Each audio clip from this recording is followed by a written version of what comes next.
नमस्कार, मैं हूं कार्तिकेय शर्मा और आप सुन रहे हैं पॉडकास्ट सियासत की बात। आज का हमारा विषय है कि क्यों पीएफआई की तुलना आरएसएस से करना बिल्कुल गलत है। ये गलत इसलिए है क्योंकि आरएसएस एक नेशनलिस्ट ऑर्गेनाइजेशन है। इसका गठन 1925 में हुआ था। ये एक राष्ट्रवादी संगठन है। आरएसएस का काम है जातियों के साथ काम करना, जनजातियों के साथ काम करना, समता मूलक समाज के लिए काम करना। आरएसएस भारतीय जनता पार्टी के साथ भी काम करती है। इसका मतलब यह है कि वो इस देश के लोकतांत्रिक मूल्यों में विश्वास रखती है। वो चाहती है कि देश की लोकतांत्रिक व्यवस्था बहाल रहे। तो यानी देश के संवैधानिक ढांचे के भीतर ही राष्ट्रीय स्वयंसेवक संघ के कार्यकर्ता काम करते हैं। और राष्ट्रीय स्वयंसेवक संघ की जो मूल कल्पना है वो है वासुदेव कुटुंबकम, यानी पूरी दुनिया एक परिवार है। और मैं आपको बताना चाहता हूं, आरएसएस की जो मूल कल्पना है वो है वसुधैव कुटुंबकम, यानी पूरी दुनिया एक परिवार है। और मैं इस बात को कहना चाहूंगा कि जब 1975 में इंदिरा जी ने देश में इमरजेंसी लगाई थी, तब आरएसएस के हजारों कार्यकर्ता जेल गए थे। उन्होंने इमरजेंसी के खिलाफ लड़ाई लड़ी थी।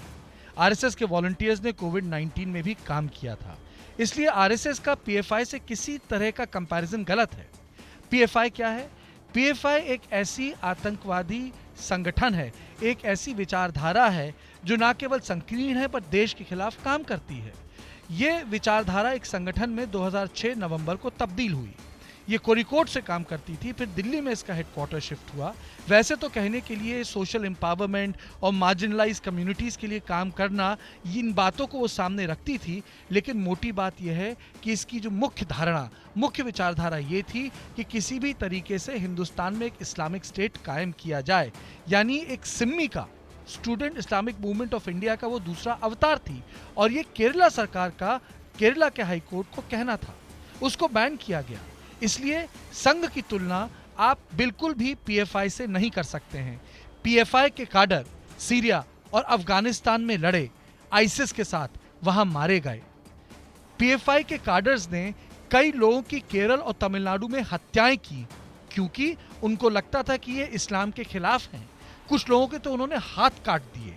ये किसी तरह की लोकतांत्रिक भावना को नहीं दिखाता, ये एक इस्लामिक फंडामेंटलिज्म को दिखाता है। इसके साथ साथ पीएफआई पे जो इल्ज़ाम थे वो बहुत बड़े हैं। इल्ज़ाम यह है कि वो देश की अखंडता और उसकी सुरक्षा के खिलाफ काम कर रहे थे। इनके ताल्लुक जमात उल मुजाहिदीन बांग्लादेश से थे। यानी दुनिया में जितने फैले इस्लामिक आतंकवादी संगठन हैं, कहीं ना कहीं पीएफआई से जुड़े हुए थे। पीएफआई देश के खिलाफ काम कर रहा था, देश के कॉन्स्टिट्यूशन के खिलाफ काम कर रहा था, हवाला नेटवर्क में शामिल था। इनके बैंक अकाउंट में लाखों करोड़ों रुपए जा रहे थे जो पता नहीं लग पा रहा था कि वो कहां से आ रहे हैं। और पीएफआई का मुख्य काम क्या था? पीएफआई का मुख्य काम ये था कि जितने भी मॉडरेट मुस्लिम इंटेलेक्चुअल्स हैं इनको किनारे करिए, जितने भी फंडामेंटलिस्ट और हार्डलाइन मुस्लिम्स हैं उनको बीच में लाइए डिसीजन मेकिंग प्रोसेस के, और ऐसे लोगों को आगे कीजिए जो एक सेक्युलर इंडिया के खिलाफ हैं, एक ऐसे हिंदुस्तान के खिलाफ हैं जिसमें सारे धर्म पल फूल सकते हैं।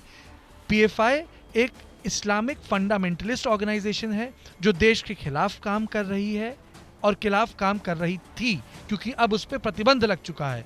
राष्ट्रीय स्वयंसेवक संघ एक राष्ट्रवादी संगठन है और इसलिए इन दोनों की तुलना करना गलत है। ये प्योर पॉलिटिक्स है।